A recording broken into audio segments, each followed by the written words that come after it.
Hey everybody, welcome to Always Bored Never Boring and my review of issue 58 of Warhammer 40,000 Conquest magazine, the weekly Partworks magazine from Hachette Publishing in association with Games Workshop. This magazine retails at $7.99 an issue and is a way to introduce people to the world of Warhammer 40,000. Every week, as well as the magazine, you usually get plastic miniatures, although sometimes you also get hobby supplies such as paints and brushes.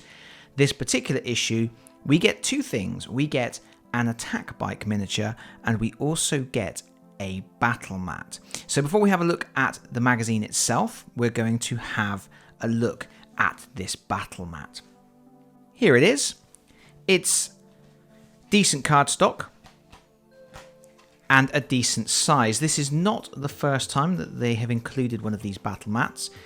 In fact, I think this is the fourth that we have had so far, and it's a decent size. It's nicely painted. I am on record as saying that I don't really like paper mats, so I don't put a lot of value in them. And I find it difficult to put a retail value on something like this because I wouldn't go out and buy one.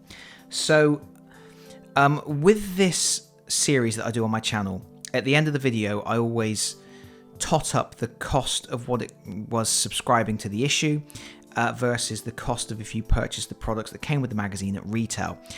When I do that, I won't be including any value for this particular battle mat because, like I say, it's not something that I would personally go out and buy, and I find it difficult to put a value on it. Someone might say it's pretty worthless, it's a bit of card. Somebody else might think it's a fantastic product.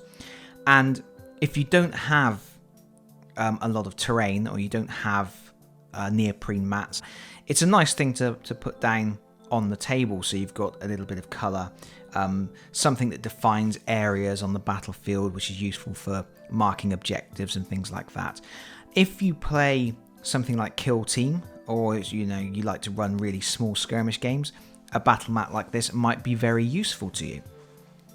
It's a nice thing to have, and obviously as we go forward with the subscription, they will start using this battle mat in the scenarios that are included with every magazine.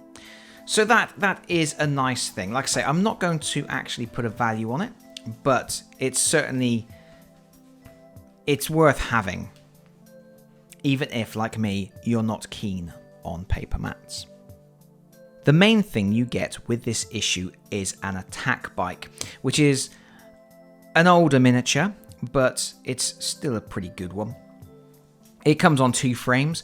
The first frame is exactly the same as the bike frames you would get if you purchased one of the boxes of 3 bikers. And in fact, we have previously had 3 of these miniatures with the Warhammer 40,000 Conquest subscription. We had 2 bikes with 1 issue, and then we had another bike with another issue to make up a squad of 3. And now we have an attack bike. So this frame we have seen before, and it is exactly the same. It's pretty straightforward to put together. It's got some funny separate legs that make me chuckle. And you get a nice chunky miniature at the end of it with twin-linked bolters on the front.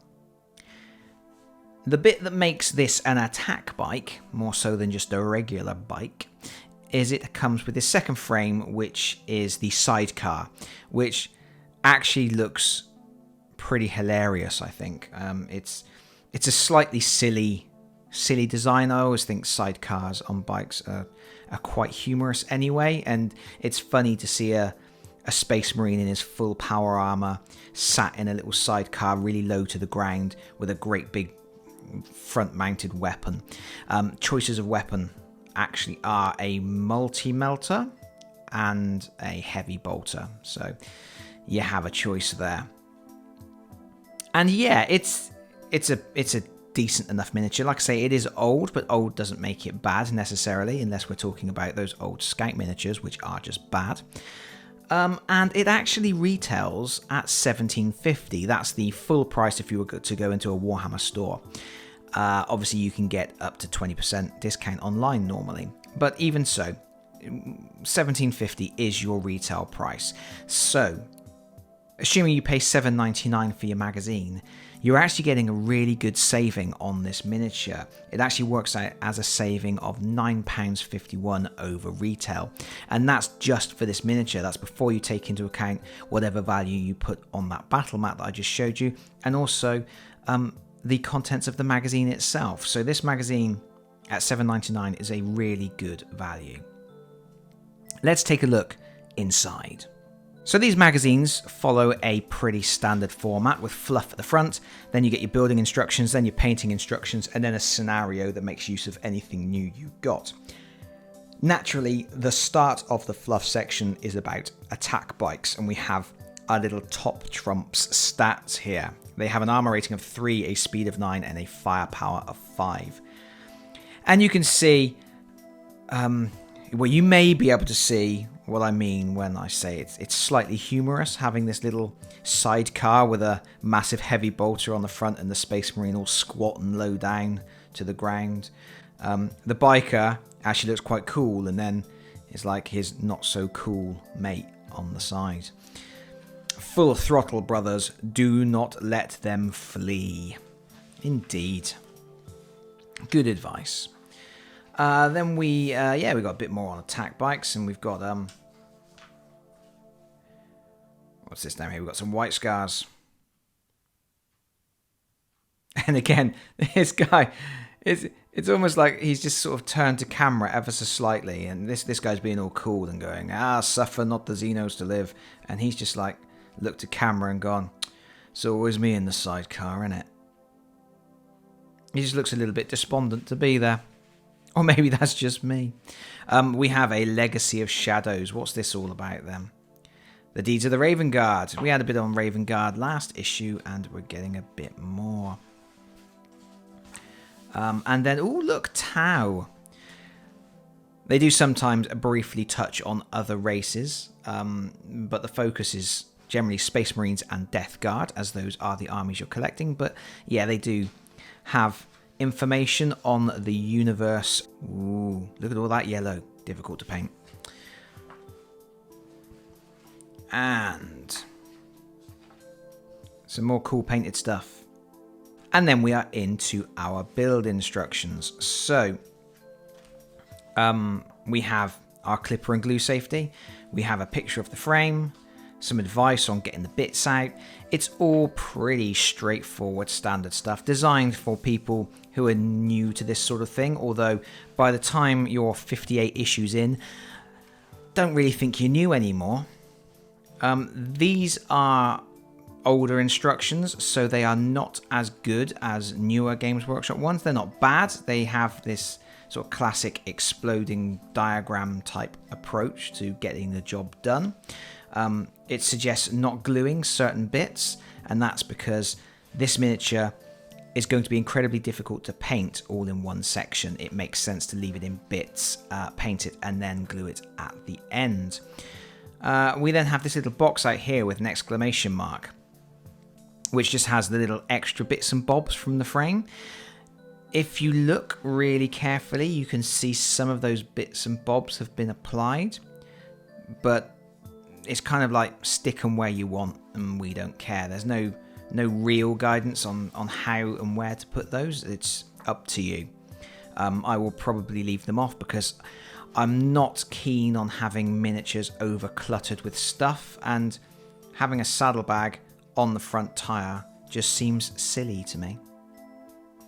Oh yeah, and here we have our choice of weapons, multi-melter or heavy bolter. As this is a reproduction of the instructions as they come in the box with this kit, it doesn't have any additional advice on what to do. It would have been nice if they had included some tips on whether you should choose the multi-melter or the heavy bolter. Obviously heavy bolter is more of a anti-infantry type thing, whereas your multi-melter is a good short-range, high-damage attack, good for taking down dreadnoughts, enemy vehicles, and things like that. And then we are into the painting guide. It's going to be pretty much like all of the other painting guides. They're pretty comprehensive. They have really good pictures, nice up-close images, step-by-step. It shows you all the paints you're going to need, and they start by undercoating it with Macrack Blue with a brush. It's going to take a while. So we've got all the good stuff there, showing the miniature, little zoom ins to show you exactly where to apply your paint, where to put your shading. The instructions for the painting guides are just really good. They're very clear. You get it. Oh, look. This seems to be happening more and more with my magazines. The pages just fall out.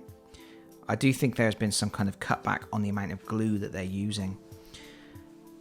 Yeah, but like nice step-by-step close-ups. You can see exactly what bits of the wheels you need to paint, where you're going to approach with your brush. It's all very good. And at the end of it, you get a really good top-end tabletop paint job that anyone's going to be proud of that. I think that's fantastic. And then we are into the final section of the magazine, which is the new scenario. And we have a vehicular assault. In the image here, we have a bunch of Death Guard vehicles duking it out with a bunch of Ultramarines vehicles. And pages just falling out everywhere. And we have a bike breakthrough scenario. Let's see what it says. The Space Marine forces must capture a road out of Kalon, clearing a route out of the city, as well as taking the Death Guard motor pool located nearby. If they can control both objectives, they will have an escape route with which to evacuate the injured and wounded and prevent pursuit. So the Death Guard are deploying here, and the Space Marines are deploying on this edge here. And it says, place an objective marker at the center of the board. The Death Guard player places a second objective marker to represent the motor pool. This objective must be placed more than 6 inches from the board edges. To control an objective, you have to be within 3 inches with the most models. And then that's it. Your victory conditions are eliminate the enemy warlord, 1 victory point. First player to eliminate an enemy unit, 1 victory point. Each enemy vehicle eliminated, 1 victory point. Each objective controlled, 2 victory points. Game lasts 5 battle rounds. And note that at the moment we are still using the older battle mats. We're actually using 2 battle mats pushed together. So we haven't moved on to the new terrain yet. That will probably happen in issue 60. Because it seems to be the case that it's every 20 issues they move on to a new environment. And then we have our datasheet for the attack bike squad. The unit contains 1 attack bike. It's equipped with twin bolt guns and a heavy bolter and is crewed by 2 Space Marines. You have the option to switch out your heavy bolter for a multi-melter. And there we go. That is that. Blank on the back, so you can rip it out and use it without ruining any articles or anything. And there we have issue 58. Let's take a quick sneak peek at what's coming up next. We have some Intercessors, an Inceptor, and some Hellblasters. That is a frame of miniatures from the Know No Fear and Dark Imperium starter sets. And then in issue 60, the Poxwalkers Rise. This is another frame that is available in the Know No Fear and Dark Imperium starter sets. And to be honest, I'm not that interested in more Poxwalkers. I've got a whole bunch of them already, and I'm not really into swarms. I get bored when I'm painting. I prefer more condensed, hard-hitting, smaller squads of stuff than Poxwalkers. But because it's a frame from a starter set, it does have an extra Death Guard Marine on it, and it's one of the cool ones. I do like him. So that is what is coming up next. But that's it from me for now. Like I said earlier in the video, what I'm going to do now, I'm going to put up a running total, and that is the cost of subscribing to the magazine at $7.99 an issue versus the cost of purchasing all of the cover products that come with the magazine at full retail price. So I'm not factoring in online discounts, but I'm also not factoring in the value of the magazine and the value of other items that you might get with the magazine, such as subscriber benefits and the battle mat that we got this issue. And hopefully some people will find that useful. But that is it from me for now. If you have liked this video, please consider hitting the like button. And if you have really liked the video, please consider subscribing if you do not already do so. And hopefully I will see you all again very soon. Bye bye everyone. Bye bye.